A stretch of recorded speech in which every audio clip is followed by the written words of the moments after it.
Good evening, everyone. My name is Antoine Picon, and I'm professor of the history of architecture and technology at the GSD. It's a pleasure to introduce tonight's keynote lecturer, Michael Osman. Michael Osman is an associate professor and director of the Critical Studies and MA PhD program at UCLA Architecture and Urban Design. If I understand, you do pretty much everything.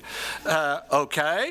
His research in architectural history focuses on the modern period with a particular emphasis on the buildings and cities of the United States. He seeks connection between the infrastructure that support the process of modernization and the historiography of modernist architecture.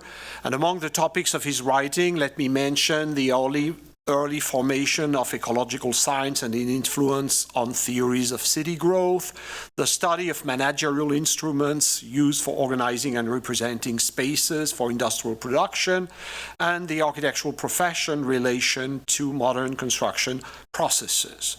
In this expanded view of modernism history, he identifies the contribution made by architects and urban thinkers to changes in the modes of life over the past centuries.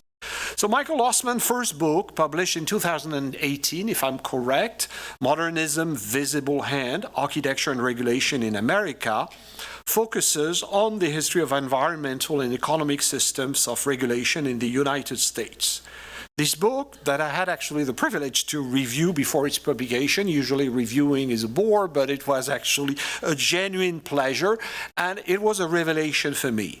A possible way, and I hope you'll forgive me this glib metaphor, to describe its rich content that extends from the study of the diffusion of the thermostat to the development of cold storage, and from the prehistory of the notion of regulation to its triumph in corporation and architecture, would be to imagine a kind of improbable but amazing cross-fertilization between Benham's approach of the well-tempered environment and the legacy of German media theory. It's really a remarkable book, and I take this opportunity to recommend it to everyone. It's one of the best examples, in my opinion, recent example of how architectural history can be in dialogue with a history of science and technology, and more generally with a cultural history open on the material dimension of social processes of modernization. So Michael Osman has been one of the founders of the Aggregate, the Architectural History Collaborative, a group, or rather, a platform, let's be digital, for exploring new methods in architectural history. In the past years, Aggregate has been a powerful voice calling for a profound rethinking of architectural history, of its method and its objective. We're all indebted to them insofar that they have indeed forced us to interrogate our own practices as historians. So this lecture is meant to kickstart our annual PhD colloquium, the Cambridge Talks. It's organized by the PhD program with the support this year of the History Theory platform, and it's about other histories of the rise of information and computation and in architecture than the now standard account of how computers and software transform the profession. There will be 2 sessions tomorrow about these other histories, one centered on the dimension of media and the other on the question of labor. So Michael Osman's lecture could not be more appropriate. Indeed, from what I've understood, he will present aspects of his recent research in which he explores the interdependency of architectural professions' identity with the proliferation of paperwork in office administration.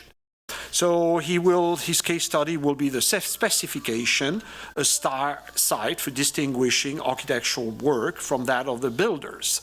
So he will show how the incipient digitization of the specification in the early 1960s is actually something that announces a lot of things we're currently interested in. So please join me in welcoming Michael Osman to Harvard GSD tonight.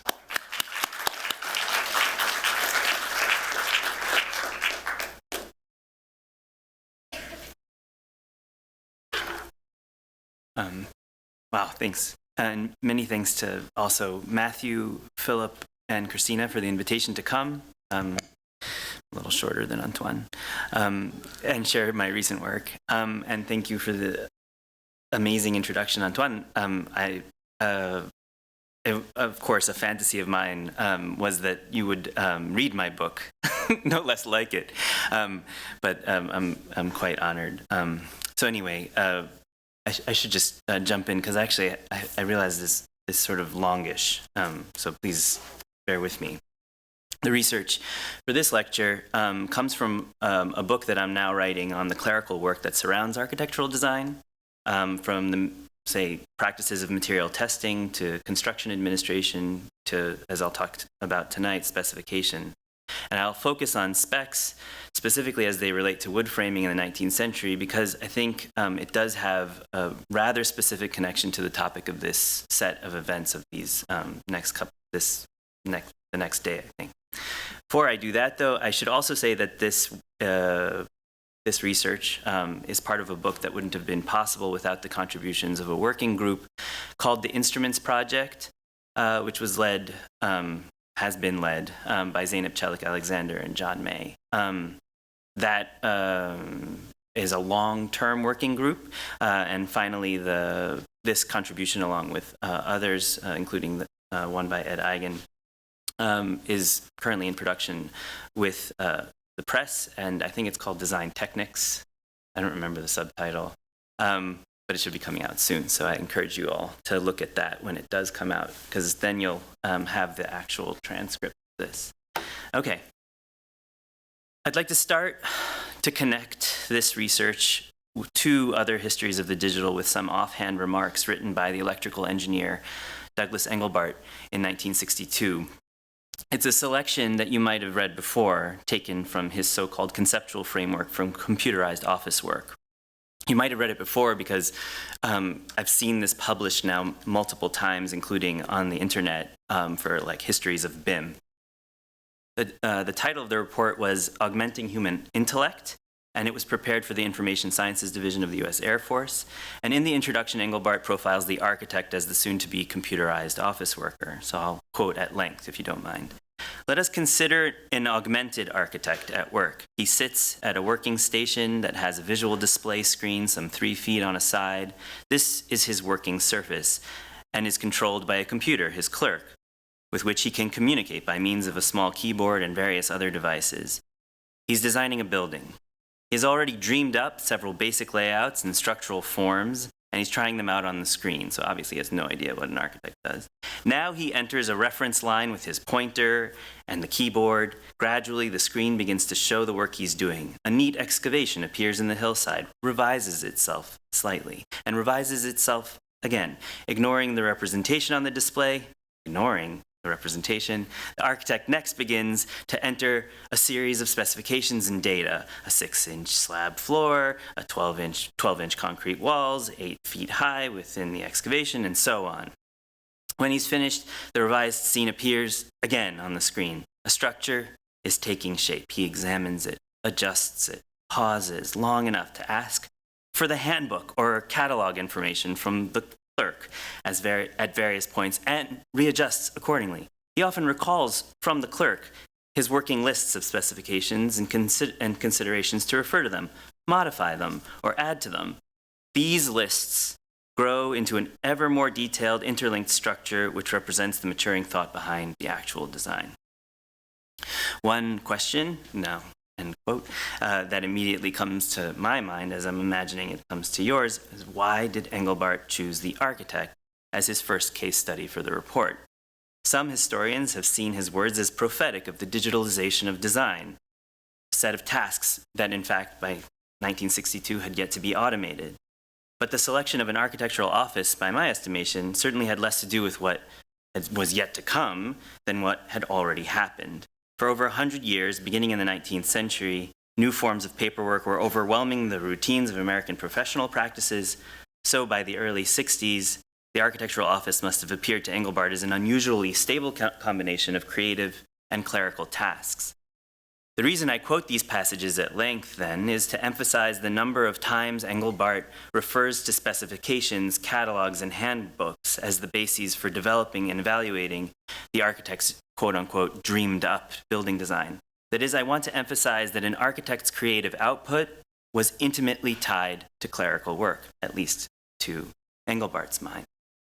So to understand the history of this relationship, I think that would actually offer up a totally different, or as the organizers here, another history of the digital. The encounter of architectural work with the automated clerk, as Engelbart calls the computer, would be an important threshold from that history into what I imagine we will discuss tomorrow. However, from a recent point of view, some have argued that the translation of the tasks related to architectural design into various packages of digital software has overcome the hiccups produced by paperwork in the architect's workflow. With the capacity to communicate directly to fabricators, such clerical tasks might appear extraneous to the architect's collective identity as created. Indeed, around the early 2000s, many saw, quote, mass customization as a total reconfiguration of the industrial order established by mass production, which a new arrangement of practice would not abide by the industrial hierarchy of the mind leading the hand. Rather, the architect's creativity would be relocated in the collapse of two formerly separated identities of art and craft. That polemic also critiqued architectural modernism's devotion to standards, that is, the conventions that bind various industries together in the processes and paperwork of mass production. And according to the so-called file-to-factory model, the mediating role of standards to mass production would be bypassed by a direct translation of the designer's concept, packaged as a bundle of data into a so-called non-standard product. In other words, one reason to write other histories of computerization is to decide if the distinctions between art and craft, concept and product, custom and standard, are in fact tending to dissolve into the digital ether. Indeed, if we consider these distinctions as they came into being, especially as they were formed through the bureaucratic medium of paperwork, that's a reference to Ben Kafka, we can begin to understand the reasons for Engelbart's interest in the architectural office worker in the first place. I'd like to focus on the specification as one central instrument of paperwork in modern architectural design. These instructions to building trades were written by architects to interface between their designs and the labor needed for their construction. The adaptation of this legal instrument for practice is evidence of one fundamental aspect of industrial society. In this society, there is a distinction, as I mentioned before, between the immaterial products of the mind and the material products of the hand, between art and craft. This distinction underlies a hierarchy organizing the modern labor force. Given this context, the architect's work could be considered creative or artistic as long as it was differentiated from the craftsman's labor. But this distinction did not always exist. Written specifications served as the instrument or an instrument for establishing that difference, as well as asserting the designer's control over the crafts. Specifications were thus essential in constituting an architectural profession, particularly in the United States around the middle of the 19th century. At a moment of great industrial expansion, the specification did not only identify the architect's work as creative, rather than manual production, it became also an instrument for incorporating the data that was delivered to architects by manufacturers about their products. And in the United States, some of the first specifications were written by architects who designed wood-framed buildings around the middle of the 19th century. A history of this document thus helps us question the cause for an expanding interdependence of architectural design and clerical work. That's what I seek to prove. By focusing on the case of the wooden frame, my purpose is to identify the function of specification through a particular form of construction, one that came to exemplify for modernists a salient instance of standardized building at the dawn of its application for mass production. In the early 20th century, workers employed in the construction trades began adopting methods from large-scale industry. European architects who looked for an origin for this change pointed to the American balloon frame as a technique that had successfully translated industrial standards into a construction system. According to the German architect Konrad Wachsmann, it was the simplicity of the frame's parts and assembly that laid the basis for converting houses into industrially produced commodities. Mass-produced materials such as studs, hardware, and paint were central to his understanding of the way labor processes were organized and made more efficient. In Holzhausbau, published in 1930, he wrote this, and this is quite amazing. The American typically buys from a catalog in which a fixed price is stated, just as for an automobile or any other industrial product. The building materials are delivered to the construction site, carefully packed, sorted, and numbered. All the necessary tools, paints, nails, are also provided. Using such exactly machined materials, anyone can, without assistance, assemble and construct his own house. Waxman viewed the ready-cut houses produced and delivered by Sears, Roebuck and Company as direct extensions of the ballooning technique. With a variation on these, quote, machine-made houses, he hoped to capture a European market for a similar product. Siegfried Gideon shared Waxman's view that ballooning represented an early instance of construction's translation into industrial system. 19th century innovations in the American industries of tool making, automated nail cutting, lumber milling were central to Gideon's valorization of American ingenuity and were all critical to wood building techniques. To his mind, that is Gideon's, this general emphasis on machinery opened the new nation to more rapid industrialization by avoiding the lag brought about by traditional crafts in Europe.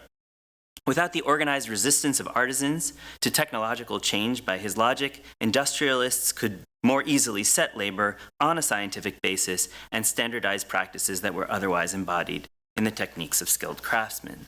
Thus, both Gideon and Waxman used the balloon frame as an example of the standardization of construction to clarify and refine architecture's incipient modernity. From today's perspective, these ideas are the familiar basis for some of the essential motives of modernism. I also just want you to absorb at least the image on the left and on the bottom left and on the top right, because not much of what I am presenting is archivally new. There's something about Gideon had an incredible nose for putting things together. Just rereading the archive is enough to actually get us somewhere new. It's just an incredible thing to think that that was in the GSD in 1937 or whatever, and I'm returning to it some number of years later anyway. But and just to quibble, I suppose, with Gideon, his view of the wooden frame as a standard, or Waxman's idea of this early standardization of building construction, is something that I'm not entirely certain ever existed. In fact, I think the structural wooden frame was never standard. Evidence of its instability is immediately found in the variations included in Ramsey and Sleeper and in their architectural graphic standards from 1932. The illustrations were standardized in their isometric representation, but each frame varied from the others in many of its details. Based on the list of distinguishing parts in their assembly, the diagrams were titled either braced, western, or balloon. And even if it's at first our inclination to think that the balloon was the first and produced the basis for the others, actually I've tried to come up with that genealogical story and read through various papers who try to make that argument. When you really look closely, it shows that, in fact, the variations among the three were quite significant and probably linked largely to regional differences, as is indicated, for example, by the name Western frame. So due to the modernist assumption that the balloon frame was industrially standardized, little attention has been placed on how these variations, in fact, indicate certain limits on architects' engagement in construction. The history of specifications in American architectural practice then reveals how different types of knowledge about wood frames helped establish the boundary between intellectual and manual labor. A frame could therefore be defined as both a conceptual and a material object through the mediation offered by a piece of paperwork. Architectural professionals then incorporated specifications in order to more clearly identify the place of their labor in the American economy. But what's a specification anyway? Where did it come from? In 1718, well before specifications were used in architectural practice in the US, the law guiding English patents required specifications as supplements to drawings. James Puckle's design for a machine gun here was an early example of an, as quote-unquote, instrument in writing that indicated its practical method of operation. This precedent then formed a particular legal relation between word and image that to Professor Nijinsky, that carried over into patent law, into the newly independent United States. And beginning in the 1790s, American tool builders, for example, in the former colonies wrote specifications for their patents to describe machines that did mass produce everything from saws to cut nails to dimension lumber, all the stuff that Gideon found in the US Patent Archive.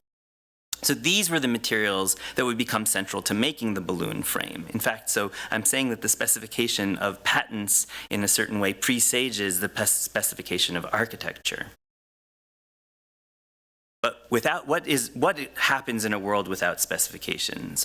Because just to be clear, in the American context, they didn't exist, but in European context, they did, where professional architects were already writing them and along with their contracts. Without specifications, though, American architectural practitioners in the early Republic were guided.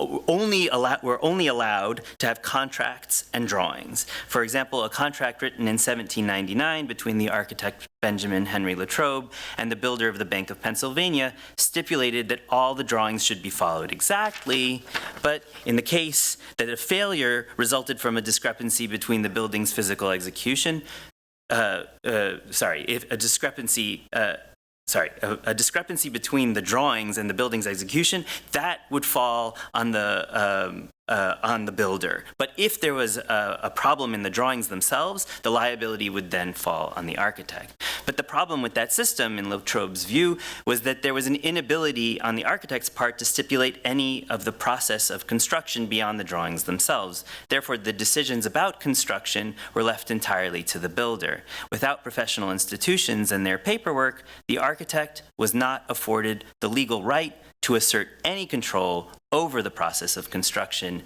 and wood framing was no exception.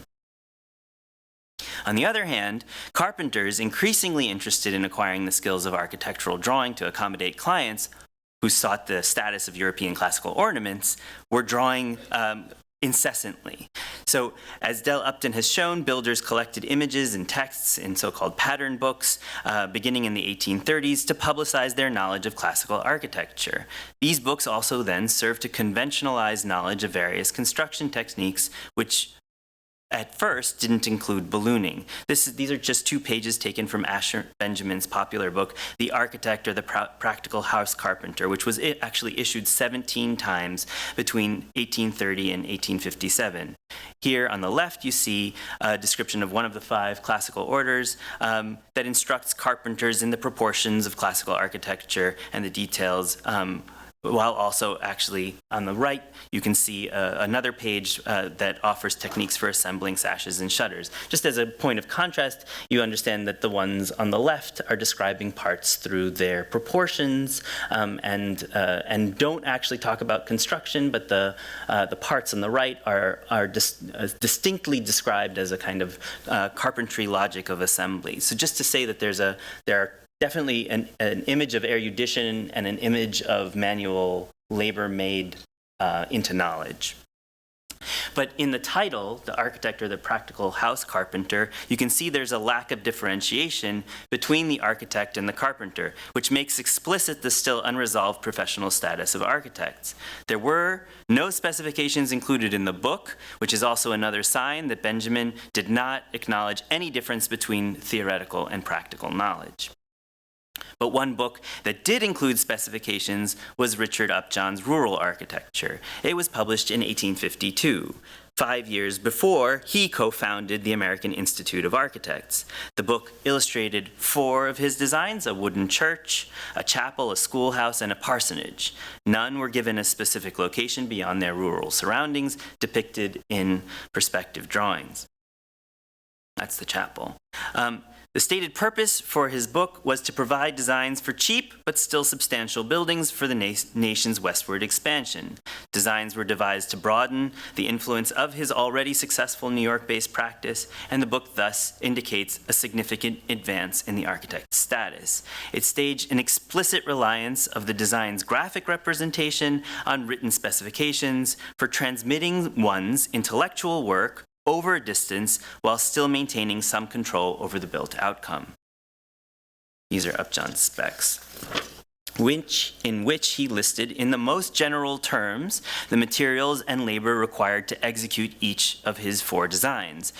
As an example of his approach, the timber framing would, in his words, be determined by the resources of the place in which the building is to be erected, preference given to pine.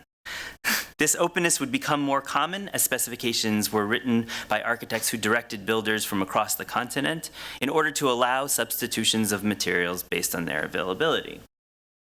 Furthermore, drawings of wood framing were included only where Upjohn felt that they were necessary to execute the intended designs, such as in the tower and spire of the church.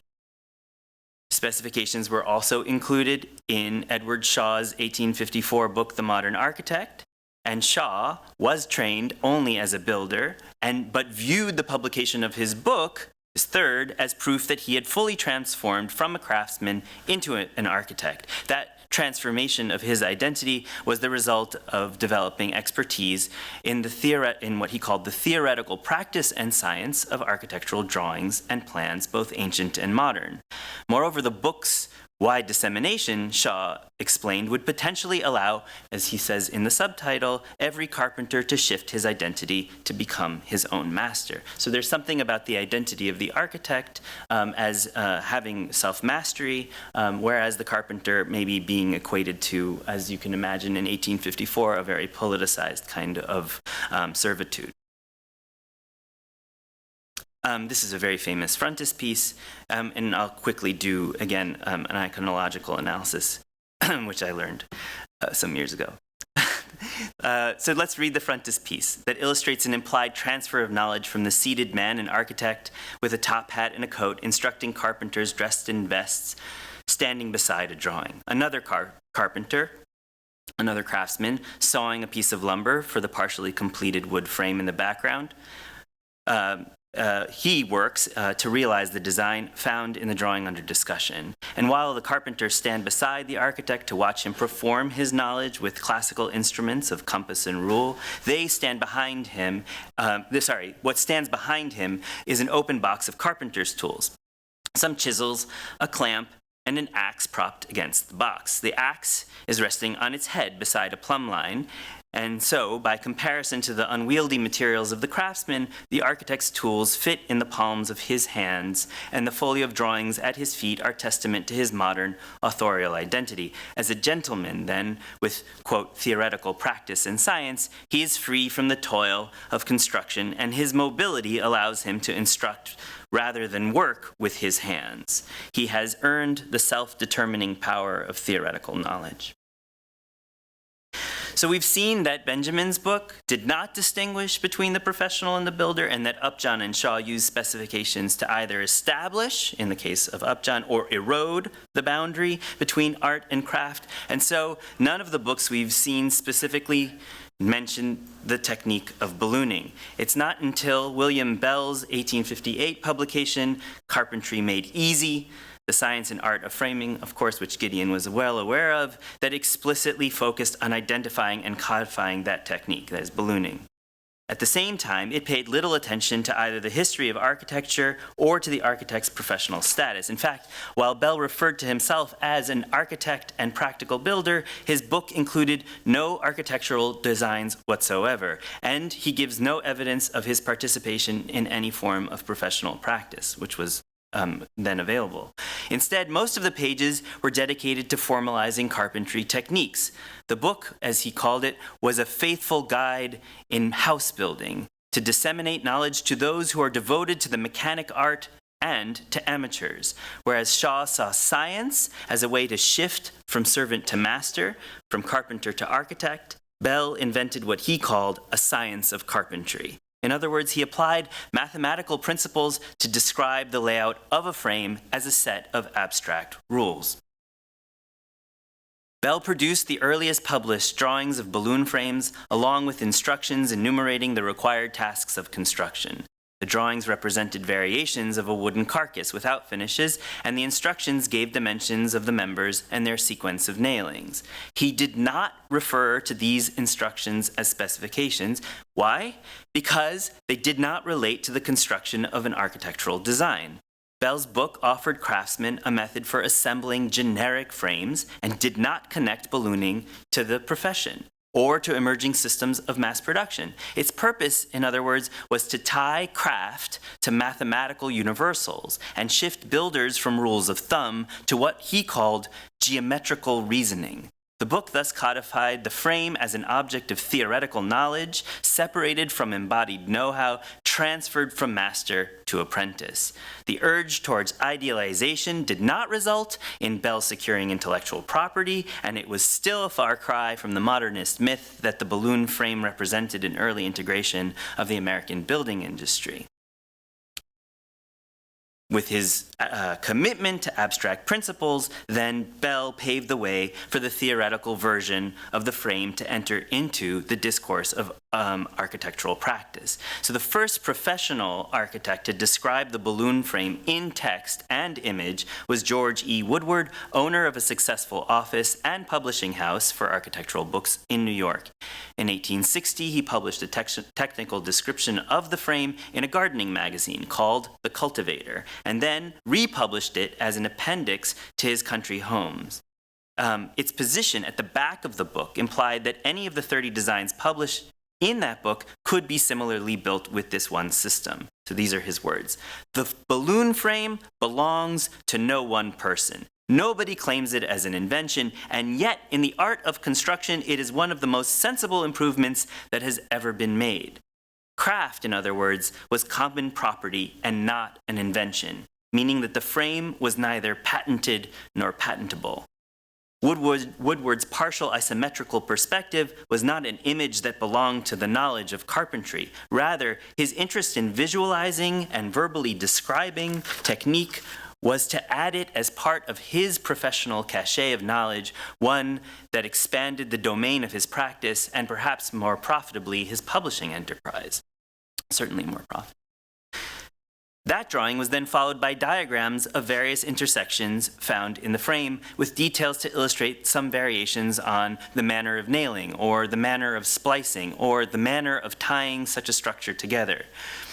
These didactic images established ballooning as a system that could be applied to a building of nearly any plan and as high as 3 stories. So we now see how what's begun to develop is a boundary between art and craft, which required architects to identify the frame as a theoretical system, but it also allowed for the variability of that craft technique. And we're about to see something change. In 1869, Woodward published The National Architect, a more extensive monograph with a title that implied its corresponding geographic extension of influence across the continent. It included designs for country, suburb, and village. And for each of the 19 fully elaborated house designs, Woodward wrote carpenters, masons, and plumbers specifications. So these are just the carpenters for design number 1. These helped guide the reader who might choose to realize a design by cross-referencing plans with sections, exterior and interior details, and bills of material. Woodward insisted that the forms of specifications that were given as such so that they may be adapted to any of the designs, so that the full and final estimates could be attained from local builders. Thus, while each set of drawings was specific to a particular house design, the specifications were written generally. They could be used selectively, edited at will, and adapted to the particularities of a region. The specifications then became mediating tools for architects to identify their role in managing their builders' practical knowledge, to enumerate the materials required, and to predict construction costs for their clients from some distance. As architects produced specifications to guide builders at a distance, owners of large-scale industries expanded the capacity and distribution of their mass-produced materials for construction. So we're talking about a kind of massive industrialization of at least the eastern seaboard, and to some extent the Middle West. but regional differences in the availability and the quantity and the quality of these materials still dominated the work of local builders. This variability did not appear problematic until books like Woodward's National Architect attempted to send architectural designs across the continent. How would Woodward predict the cost of a house design if he didn't know that the average cost of lumber in Amherst, Massachusetts was twice that of Appleton, Wisconsin? So, not that you could see it, but Athens, Ohio is $25, Appleton is $23, but Bayside, Long Island, as they call it, $33. So these kinds of unpredictabilities were problematic for Woodward's national architectural ambitions. So Hussey, who'd worked for Woodward and later shared his architectural office, published this book called Home Building and traveled across the continent in 1875 to gather the facts, as he called them, related to building materials and their costs from about 400 places from New York to San Francisco. He published 42 designs with cursory drawings, while the specifications were, in his words, extended and elaborated to identify regionally available materials and information on their technical limits. Just to be clear, you see these specifications and cost at New York. Hussey's emphasis on specifications, as opposed to the designs, reveals the persistent difficulty of producing a seamless translation between design and construction. Most builders, he explained, simply did not know where to find the materials that had been specified by an architect, or, for that matter, how to estimate their prices. His extended fact-based specifications thus helped release the architect from the obligation of producing a detailed recital of how a house should be mechanically constructed. Those are his words, or how large the timbers should be, or what the nature of the brick, the stone, or the wood and other materials should consist of, and how used, which only, he says, the average contractor or mechanic is already best informed. So, just as a quick slip, what you can see is he's calling facts, I think we would probably call data, which he published in Home Building, and can, in my view, be categorized as either theoretical or practical knowledge. Rather, its value was in the power it offered architects to act at a distance, to separate their art from craft with a now readily available reference information. I'm saying that there's something about data that produces that gap between those two forms of knowledge. Hussey's book and his work for Woodward indicate a general trend in architectural offices toward data collection. More clerical positions were dedicated to arranging such paperwork and managing the distribution of office tasks. This shift then helps clarify the emergence of a hybrid quality in architectural work against the seemingly unified task of design. As further evidence of this trend, consider the difference between two plans of two large architectural practices separated by about 25 years. One of Burnham and Root's Chicago offices in the Rookery Building from 1893, the other Albert Kahn's Detroit offices in the Marquette Building from 1916. Burnham's office was outfitted with a gymnasium for the gentlemanly architect and a small library that included a mix of books, presumably on classical buildings and technical manuals. There was a central area for clerks, bookkeepers, typewriters, and a telephone. It is basically the scene of an office that appears quite social, and perhaps you might call it studio-like. By contrast, 25 years later in the Kahn office, the quantity of space devoted to paperwork is vastly expanded. There is no gymnasium, the library's gone, but there's a room for specifications, another one for the typists who produced them, and the rooms were positioned between one of the two drafting rooms and the designer's office, chosen almost as a convenient location for the communication, if an interface, as anachronistically calling it, between the conceptual work of design and the integration of data related to the industrially produced construction materials. The increasing emphasis placed on writing specifications in architectural offices became a central concern for the professional press. In 1906, as most of you are probably aware, the Architectural Record Company established the Suites Indexed Catalog for Building Construction with specifications for various materials written in a condensed form to solve what the architect Thomas Nolan called the catalog problem. Nolan believed that the solution to that problem was to produce a reference work that indexed and arranged all the information in a single format. The early history of the catalog, as Andrew Schenken has shown, was dedicated to making clerical office work as efficient as possible. In 1932, the architect Don Graff initiated an expansive project that challenged the Suites catalog by developing a new office infrastructure to incorporate the vastly proliferating and shifting data from industry, as well as good old proportions from Vignola. Here, on the left. Graff introduced a set of binders in which I wanted to go. I thought it was the red one. Yeah. Graff introduced a set of binders in which architects could collect the most up-to-date information on building products. He called those data sheets, often based on advertising found in the monthly journal, Pencil Points. Graff wrote that the sheets were not advertising in the usual sense of the word, but rather helpful facts on the actual products of merit, presented to save your time. Manufacturers then sponsored the free distribution of a data sheet that contained information on each of their products, formatted to fit in one of the provided binders. So these are iPhone images that I took from Pencil Points, and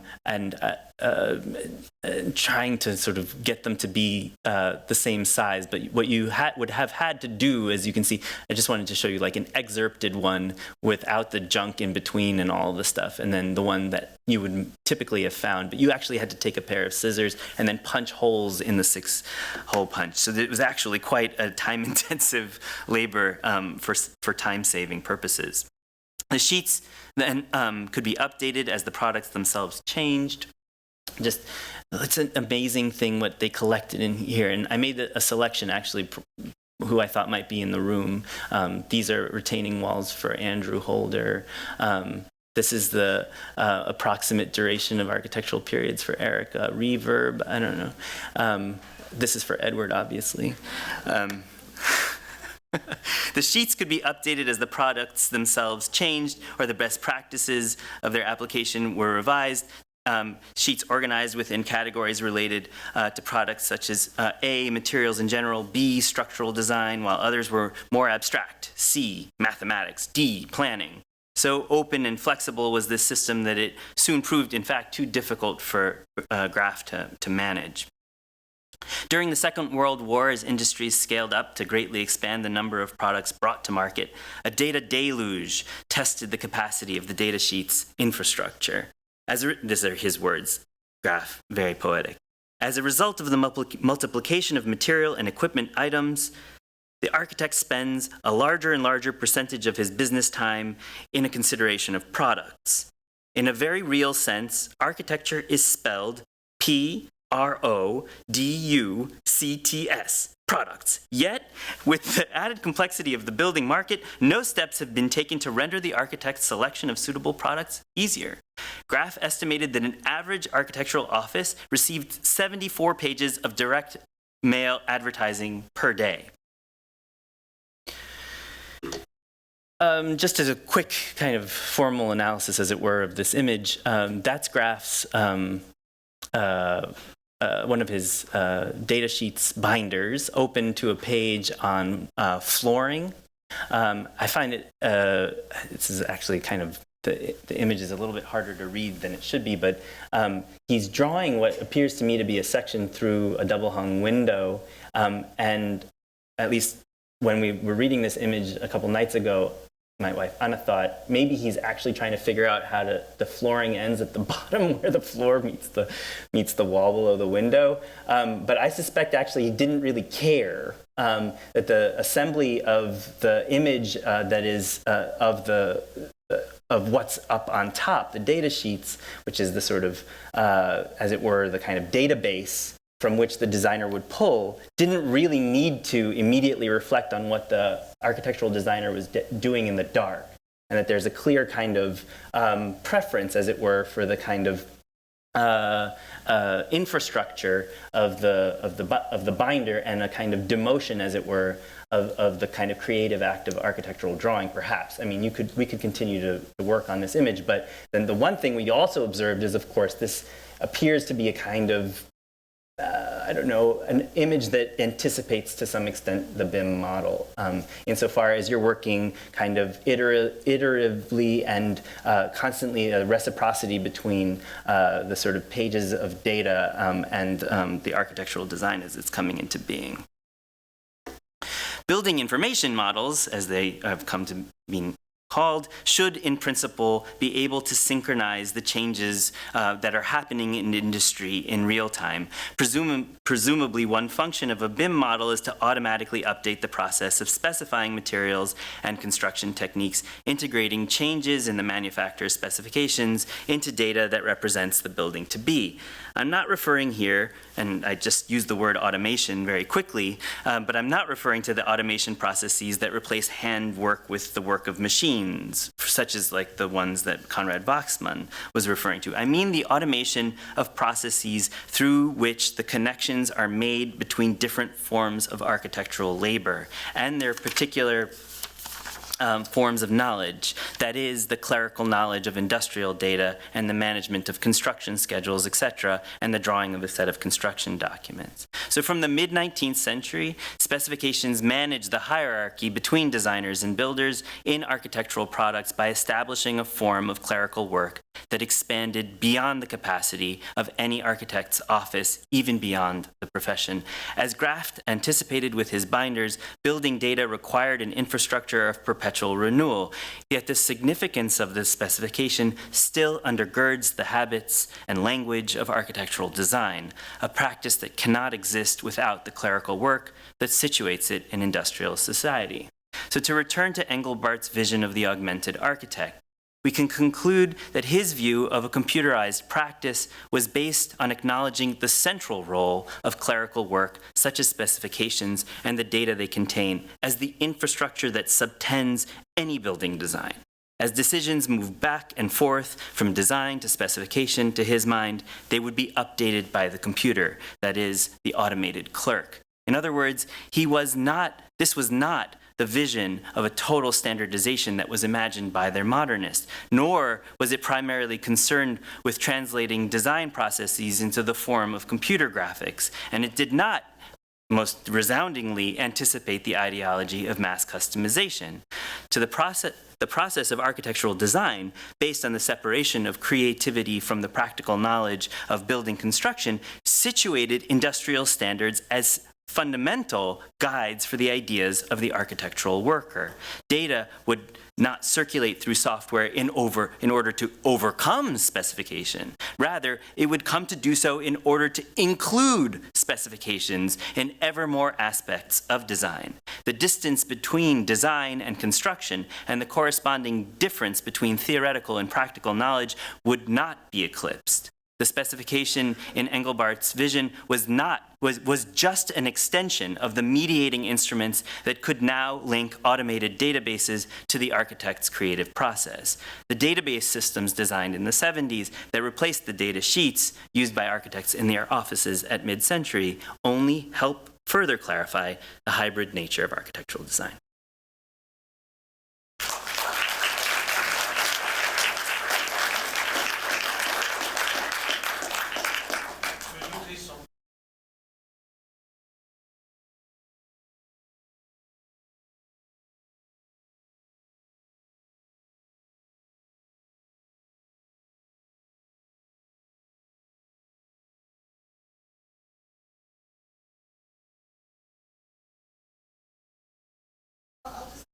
I'll just get the ball rolling with probably what is a sort of only an early modernist would ask this question, because but Michael, you had me hook, line, and sinker until the very end when you explained that this is sort of proto-BIM, and I'm trying to make that leap, and I'm not sure I quite understand how you make that leap. Let me leave it at that and ask you to sort of elaborate there. Yeah. And also to play the devil's advocate and push on what might be the difference. Right. Okay, Right. I think that's important, if I may. Just to. Go to the mic, video. Thank you, Michael. Good question, because I would always insist upon those differences. There's no smooth transition here.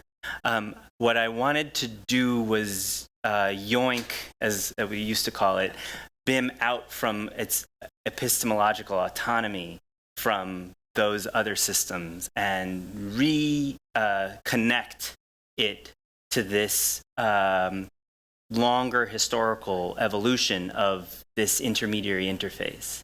To understand not BIM as transforming that interface as such, but situating it in such a place that it's harder and harder for us to see and to historicize. That doesn't mean it doesn't exist there. So it's not a proto-argument.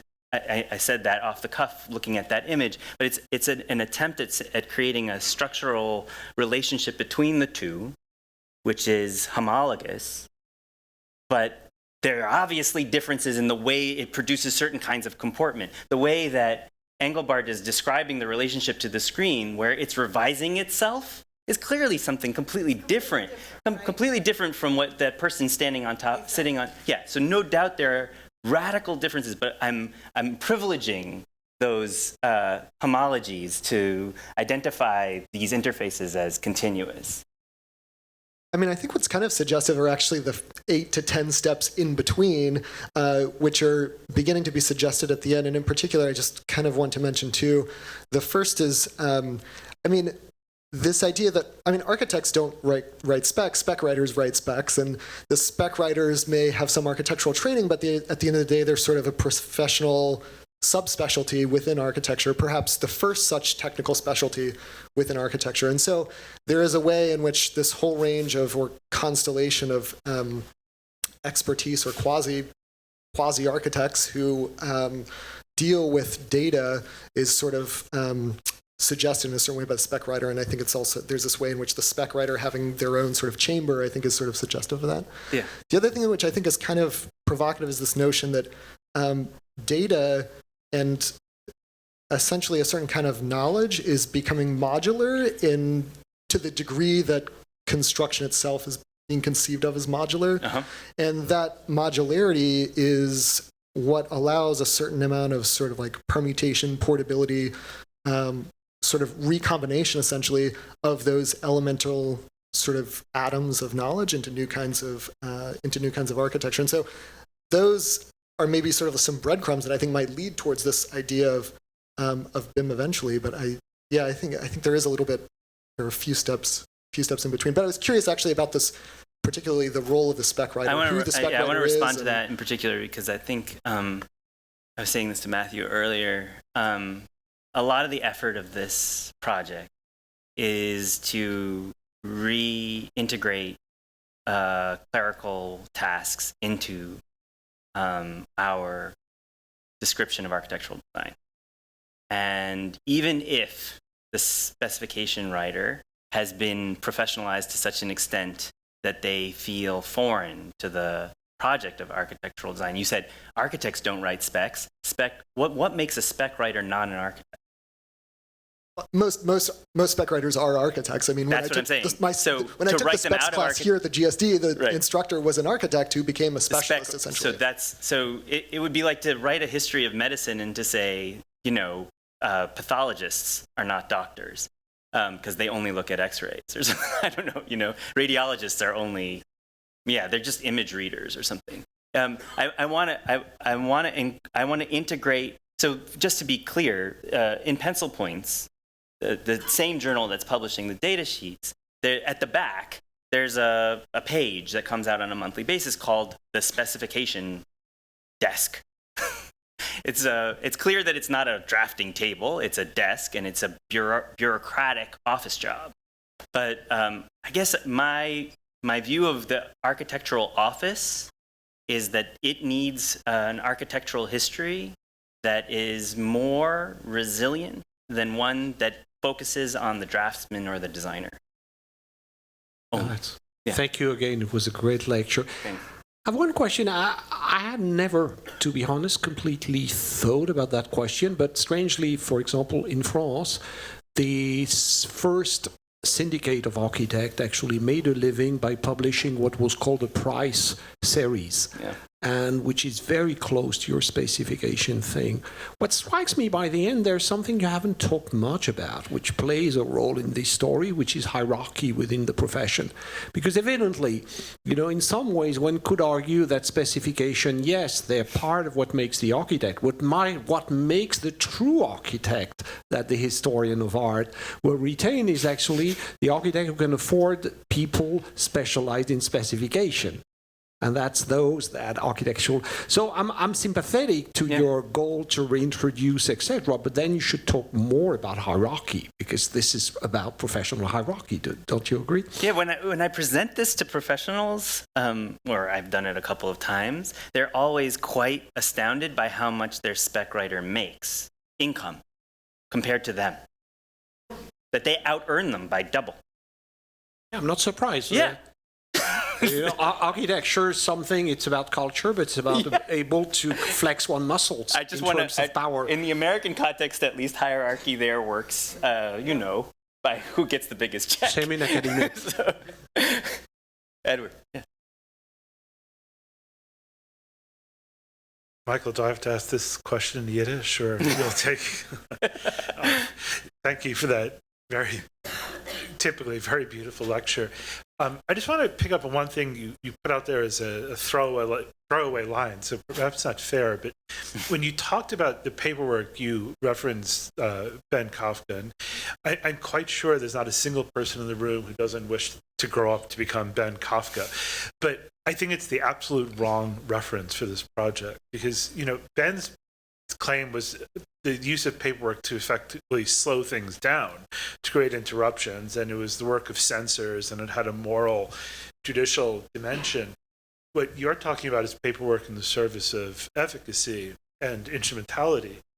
And the two sources that come to mind, because you had the English patent in there as one of your origins, one is Dickens with Bleak House, which is really the most comprehensive discourse that's ever been written on paperwork, from the instrumentality of the ink to the paper to the stamps to the bobbins to bobkins, what have you. But also is Dickens' Tale of a Patent, where he talks about the necessity to move the paper through the respective offices and find all of the stamps and approvals, what have you. So that type of paperwork seems to me more pertinent. But the other, and I'll be quick about this, is because it's germane to this, because this was made on contract from the Air Force, it would have had to subscribe to the conclusions of the Huber Commission, which had to do with the regulation of paperwork, which is to say, not only was it the form the paper had to take, but scheduling the disposition of the paper that it would have to disappear after a certain number of years. And with that, a very precise calculation of the cost of keeping the paper in a file, which occupied floor space on which rent had to be paid. So it's those types of regimes of paperwork that I think are absolutely continuous with this very beautiful story. The questions or comments are beautiful, as they're related, clearly. And I think I was just having read Kafka's book, 3-4 years ago, and realizing it was he who coined the bureaucratic medium of paperwork. I was referring to that because I used it and I felt guilty, like on tape or whatever, without citing it at least. So it's a footnote, really. But I think I agree with you about. I'm curious though if there isn't a story to be told about certain kinds of opportunities that paperwork takes to censor, nonetheless. Even if its speed and efficacy may very well be the narrative that we're being given by a Don Graff or by, Harold Reeves or whomever, that are all about standardizing and making more efficient the office practices. Perhaps there's also, I'm floating this as a balloon, but maybe there's also a space in there for intervening, like all of the regulatory apparatus of building construction surely is intervening and slowing things down. As most architects would say, plan check sucks because, I have to go and it slows us down, right? Or the client gets frustrated because I have to stand in line. Maybe I'm just saying that there's something, anyway, I understand that the rhetoric is of speed and efficacy, but maybe its actual fact, its actual presence there is just an indication of another line at the DMV kind of thing. Yeah, Michael. So I just want to follow Antoine, not so much to argue for hierarchy, though I agree with him, but for further differentiation generally. And two things. If you think back to the two plans you've shown, and what were the dates between them, 20 years or something? Or so one of them was full of drafting tables. Yeah. I would be willing to bet that the one where specs are taking over drafting room is also post blueprint, because the drafting tables, you'd have to have a massive number of drafting tables to. No, I'm just trying to win in Rome. I'm just trying to. Sorry, there's an inside joke here. No, I know from Brian Norwood's dissertation that the drafting tables would have been necessary to produce bid sets, but more than that, and I'm playing your game here. Go. More than awesome. that, they would have all come from Tuskegee University in Alabama, where the African Americans were being trained for drafting in Chicago offices. So just to go along with the aggregate, and that later with the when the blueprint machine was invented, was probably simultaneous with the explosion of specifications, because there are very few drafting tables then. Yeah. But I wanted to seriously further differentiate, because back to the Shaw frontispiece with the architect is clearly the top hat and coat, and the carpenters, and let's say the drafters are somewhere in between, or it is the status of the ongoing status of sketches or stylistic books, as well as the specification books, because don't I remember correctly that those cottage plans, the same plan could be built in, say, 4 different styles. So someone has to continue also to study the styles, but someone still has to do a sketch, because sketches were still done. And I'd like to just know the further expand it further, because I do think the aggregate tendency is to, by emphasizing the data and medium, to take away the differentiation that the architect still has. He still has the top hat. So what I would just urge is not to ignore this work, but neither to ignore the even wider spread of, in a kind of division of labor. It's not going to be level. There's still going to be, and I'm not saying the division of labor is a bad thing, because there are communication networks that are developing at the same time. And then soon there's going to be a partner in the office that is the business partner, and there's going to be a partner that's design. So it's differentiating. It's not leveling. And my feeling was that you were leveling again. Perhaps. I just to call your attention to the con offices, you can see office number 765, consultations 2-1. In the article in which this is published, 1916, we don't know which one's cons. Oh, okay. It's a fascinating. Yeah, that's really interesting. Yeah. Right? Hit that particular sensibility of removing oneself, one's own name. Burnham's office is labeled. Yeah. As his roots. And so there is something for sure in the 25 years where this sort of idea of what it meant to be an architect was changing. And I have another plan of this in which you can see all the telephone communication and where it goes and where it doesn't go. Exactly. Yeah, exactly. Michael is right about the blueprint, and it jogged my memory because it's Mary Woods, who obviously says that it's in the late 1890s. Basically, I think the blueprint costs 1/10 of the price of a traced, exactly. Yeah. And I wanted to ask you the opposite question. When does that trace drawing disappear? Or does it shift into another kind of status? Just having looked at Burnham's drawings as opposed, I haven't looked at. Wait, oh, sorry, okay. I want to answer that Go quickly ahead, though. Looked at Burnham's drawings. They're on linen, you know. Right. And which is to say, not yet. Not yet. Right, blueprinted. And perhaps there is a question of desks, but these things are not at the same scale, just to be clear. Okay. And that the drafting room on the right, I mean, this is probably closer. This is probably closer. Just remember that scale, that thing. That's probably closer. Oh, so it's still huge. We're talking Still a huge-ass thing. And then think about each one of those drafting rooms as containing that many tables, Right, which I isn't to see. say that there's any less labor happening here because of see. the blueprinting. Actually, it's exponentially expanded. Right. There's just so much more Right. labor, and the mechanization is not reducing; it's massively expanding the Yeah. outputs. Here, these guys are still selling their drawing. Right. These guys are not. Could you go to the Shaw frontispiece? Yeah, sure. And now I just want to show off. I've got to read Brian's dissertation. Yeah, that you see the work box you were talking about. That's not a clamp. It's a drill brace, and the stripes in between are the drill bits. Look, you hold it like this. Yeah. So just saying. Yeah. Yeah, I was saying those are planers in the box.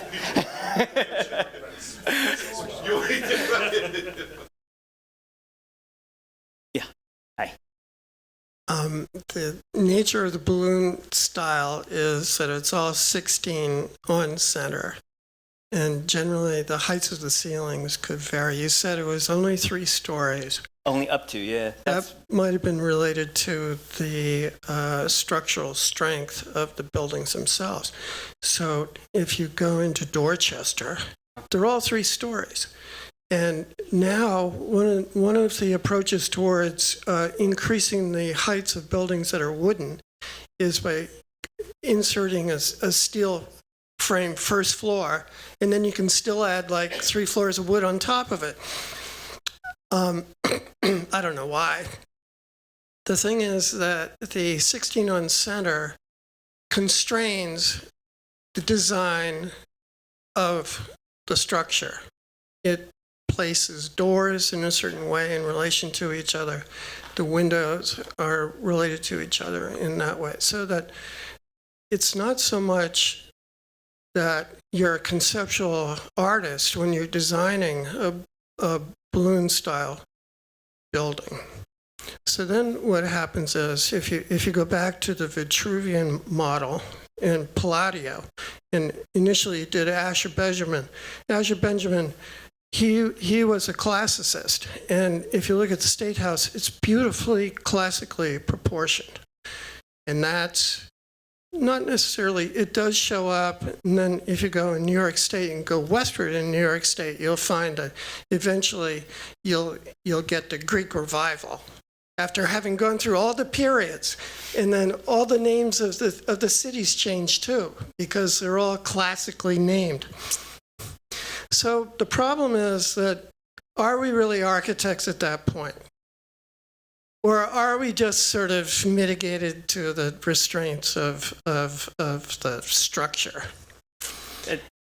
And then what happens is that Gropius emerges. But Gropius, From where? well, he was from East Germany. He was a Prussian. No, I know. You know, Yeah. and he was anti embellishment. Right. So basically, what he did was, let's strip everything off classical proportions. And since he was trained classically, he had a classical box. But when he came to the GSD, he said, well, let's get rid of the classical proportions and just design from rote. Yeah. I just want to talk a little bit about the 16-inch on center thing. It's funny when when you talk to Europeans, they can't believe how easy it is. They're shocked and disgusted, frankly. They think it's disgusting that the level that you could just take a Sawzall and cut it out.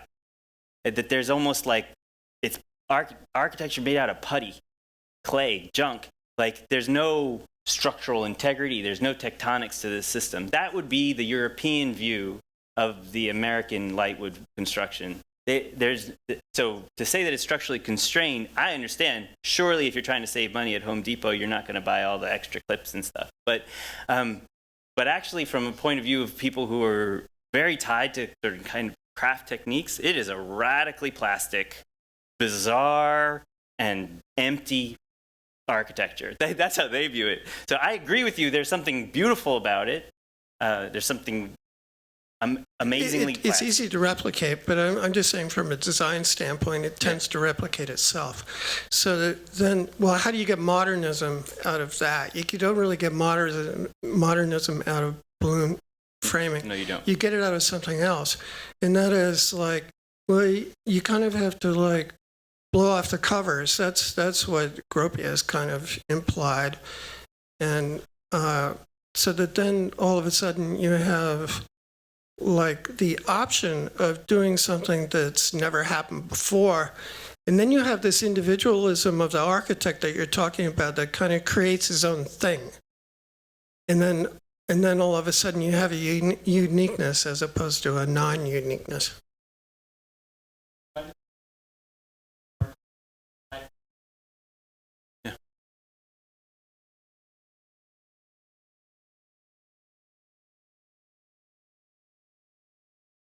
What about you, Matt?